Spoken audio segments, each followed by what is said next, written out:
Um, this is Steven, Senior Music Editor at Kiwibox.com, and we have David Ford on the line. How are you doing today, David? Hi, I'm doing good, thank you. Wonderful. So I was watching some of your videos. You seem to have mastered the art of looping. When was the first time you attempted to loop yourself and kind of do it all on your own? Years and years ago. The technology's been refined a lot with some of the machines that they make, but it's not, it's nothing particularly new. And delay boxes have been able to loop things for a long time. So I don't know when I first started doing it, maybe 6 or 7 years ago. Just kind of largely just as always that cute little thing for that I found when I was playing with these boxes, just this little function that it did. And then since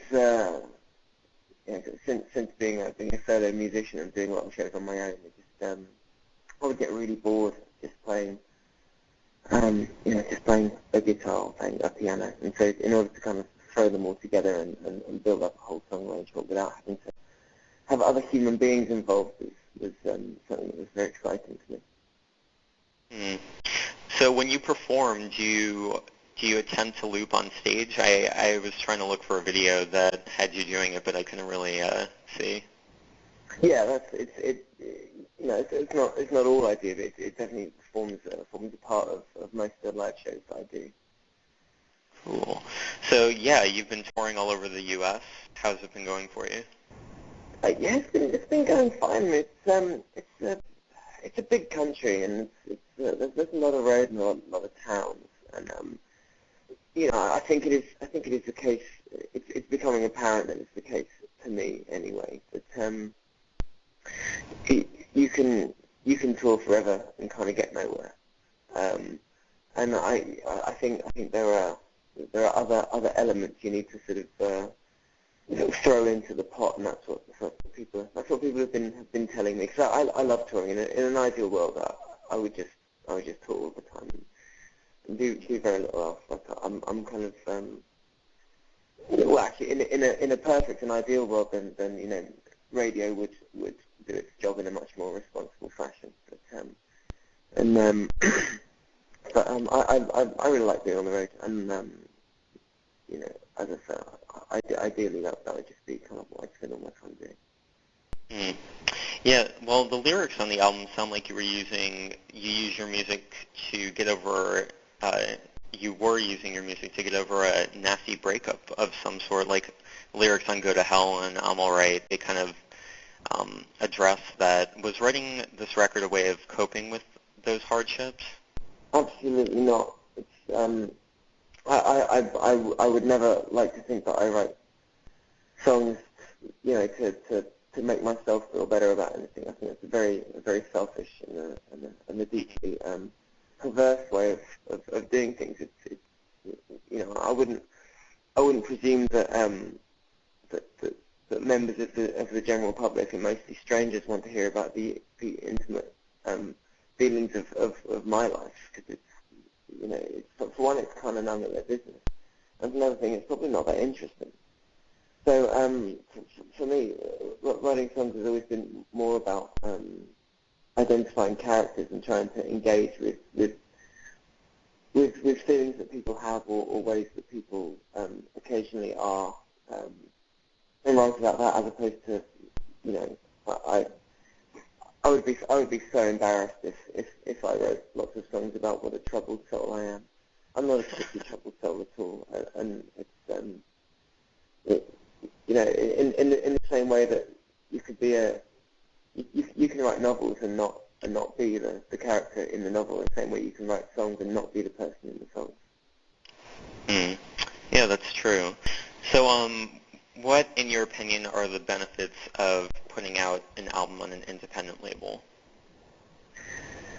I guess you get a personal a personal interaction with the label. Certainly, since being on small and independent labels, you can I can walk into the office at any time and know who everyone is, and and talk and kind of be more involved if you want to be, and less involved if you don't want to be. And generally, you have more options. There are more there are more ways to make it happen. As I say, in what I found with the major labels is they have one way to make and promote a record, and that's it. And if that's not appropriate to your record, then your record's doomed. Whereas at the moment, we've made a record, and we're sort of putting it out there and seeing what avenues there are to bring it to the consciousness of as many people as we can within reason, but without kind of ramming it down people's throats. And like I say, it would be nice if records like mine had a chance of getting played on the radio, but realistically, I think we always knew that it didn't. And I'm cool with that, because maybe it's my extreme arrogance, but I'm very much willing to kind of go, well, it's radio's fault for not kind of getting its priorities straight, that they wouldn't play a record like mine. And it's not my fault for not making a radio record. It's their fault for not playlisting the right kinds of material. But I think for me, independent just fits more comfortably. It feels like there are more people who are interested in, first and foremost, in the music and not trying to construct something that isn't authentic. It's more about saying, first and foremost, this is the record, and how do we sell it, as opposed to this is a gap in the market, how do we fill it? So I like it this way. Cool. So out on the road, what's been your favorite place so far to perform in? My favorite place to perform in is pretty much consistently been Philadelphia. And I've been just, I've played there a lot. I mean, I've probably played in Philadelphia more than anywhere else in the United States. But for a while, at least for sort of 8 shows in a row, every single time I played Philadelphia, it was the best show on the tour. Until recently, the last one I did in Philadelphia wasn't so great. But for some reason, shows always seem to go very well in Philly. As far as this kind of place that I've been for as a tourist, I don't know. I like Arizona for some reason. I like the heat. Probably coming from England, where it just never gets that hot and dry. It's kind of like a freakish kind of holds an interest to me. Yeah, it definitely is very, very intense down there. Great. So just to wrap things up, any plans for another record in the future? Are you writing constantly, or are you preparing to go back in the studio? Well, I write very slowly. I'm not very prolific at all. Like there are 9 songs on my last album, and I only had 10. So that's kind of how I work. So in a good year, I'll write 5 songs maybe.